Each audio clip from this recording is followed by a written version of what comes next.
Well, thank you, Dr. Genuchi, for making time for me today. I really appreciate this. Absolutely, you're welcome. Glad to do it. So I know you talk with students a lot and you answer a lot of questions about faculty advising and courses and prospective students. I just wanted to ask you a little bit about what do you think makes Boise State a special place? Students have a lot of choices, parents have questions. Also, I know students could go to different places to major in psychology. So what do you think might make Boise State a good place to major in psychology? Well, I think that what makes Boise State an exciting place to major in psychology is Boise State is it's a growing place. There's a lot of change that's happening at Boise State, and in some ways, change can involve growing pains. But I think what's exciting about change at Boise State, that means that there's a lot of things going on. That means that there's a lot of opportunities and there's a lot of openness to try things out. And so I think in our department, there's a lot of interesting things happening, whether it means there's faculty members who are trying new things in their classes to help students learn, whether it means that there's faculty members who are trying new things in their research, whether it means that there's new faculty members coming in who are trying new interesting things in their research. So I just think that it means that we're open to trying new, interesting, and exciting things. And I don't know if all universities are open to trying new and interesting things. So I think Boise State is perhaps unique in that way. Yeah, I would agree with you. I think our administrative leadership kind of gets it right when they talk about us being innovators. I think that's more than a slogan for us. I think we've been doing that for a long time. Yeah. I appreciate that. Would you tell us a little bit about the topics that you like to teach, that you enjoy teaching, and maybe you might focus in on one assignment that either you really enjoy grading or your students really enjoy completing in one of those courses? Okay.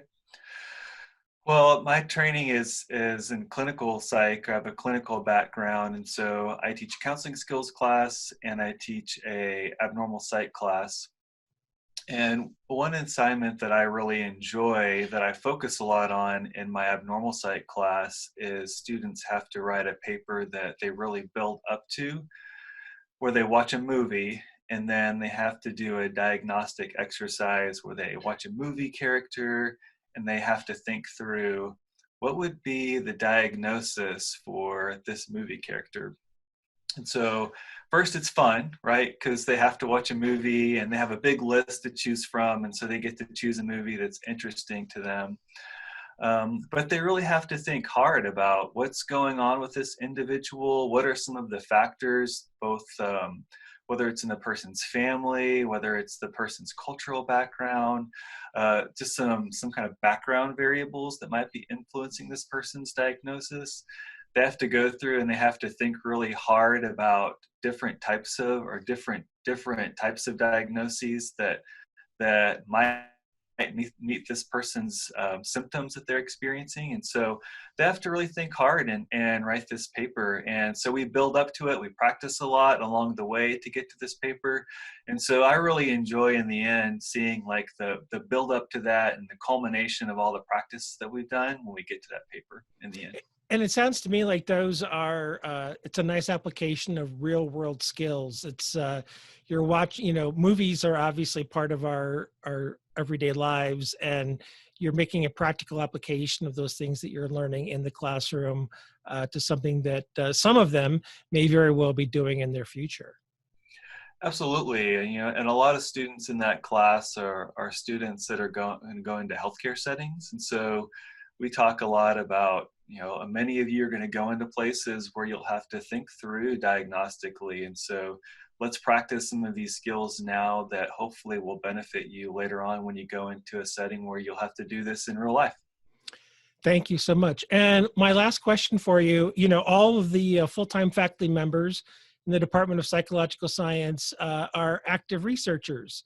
and I know you're an active researcher as well. So could you tell us a little bit about your general program of research and maybe a little bit about one specific strand that you're concentrating on these days or that you're particularly excited about? Yeah, yeah.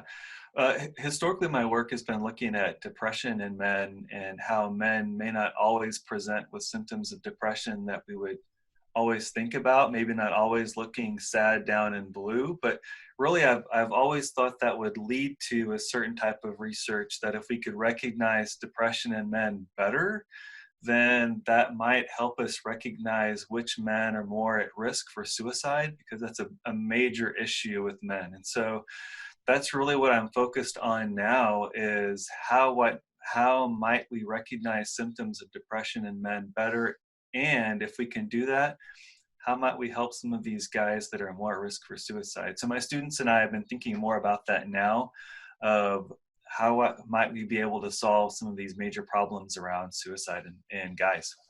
And you involve undergraduate students in that research, correct? Yep, I solely involve undergraduate students in my research, all phases of research, from the beginning of the process to developing the ideas to the very end of the process to presenting our research and even writing research for publication. And so undergraduate students are critical to the process, and something that I really enjoy having them involved in it. And I think that's really one of the interesting and unique contributions at Boise State is that so many of our undergraduates have that opportunity to work one-on-one with faculty members like you and have that experience to that hands-on experience, seeing research firsthand, in addition to the coursework they get in the classroom. Yeah, absolutely. And the way we work together is we work together on a team. And so we really have the opportunity to not just think through the ideas of, my research on men and depression and suicide, but we have the opportunity to do that together in a small group as a team. And so I really enjoy that process where we don't just learn the literature, but we learn from each other as well. Dr. Januki, I really appreciate your time today. Thank you so much. Absolutely. Thank you for asking great questions. Really appreciate it.